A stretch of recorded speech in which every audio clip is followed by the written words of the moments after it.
Welcome back. Good morning. 7:42 now. Students will soon be heading back to school. I can't believe the summer is winding down already. But of course, before they hit the books again, parents need to make sure their children are immunized and are up to date. And now it's time to do that. Sally Freeman is here. She is the director of Children's and AISD Student Health Services with Dell Children's Medical Center or Hospital.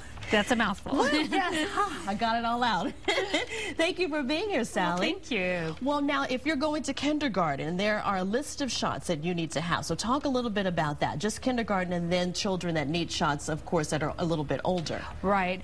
It is a pretty complex schedule. What we have done is posted the schedule on the AISD website, and that's probably going to be the easiest thing for parents to reference there. Last year, the Department of State Health Human Services made some changes to the guidelines. And so they added in a few immunizations for those kindergarten students. And that includes a couple of doses of the varicella. It includes 2 doses of the mumps, measles, and rubella, and 2 doses of hepatitis A. So those were changes there.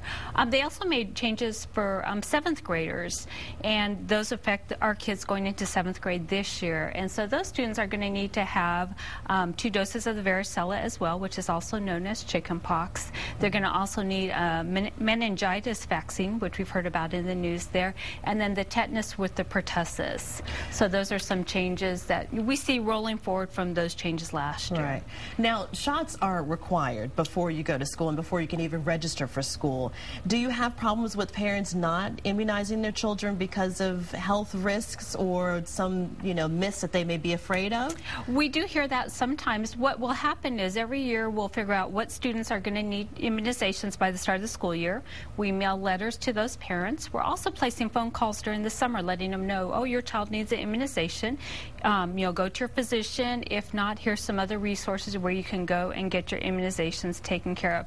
We find that most of our parents are very compliant with getting this taken care of. They want their kids to be immunized to attend school that first day. And what do you say quickly to parents who are afraid of their children getting sick from shots or developing some kind of developmental issue? Right. And that is a concern. I would encourage them to go ahead and discuss this with their health care provider there.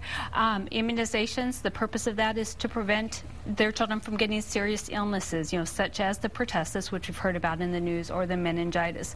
So immunizations are good to prevent against these very serious illnesses. Excellent. Thank you for being here. If you need more information or don't know where to go and get shots for your children, list and locations, you can dial just 211 and there'll be information there. And of course, you can always go to the Dell Children's Medical Center for more information. Thank you so much, Sally, for being here. Now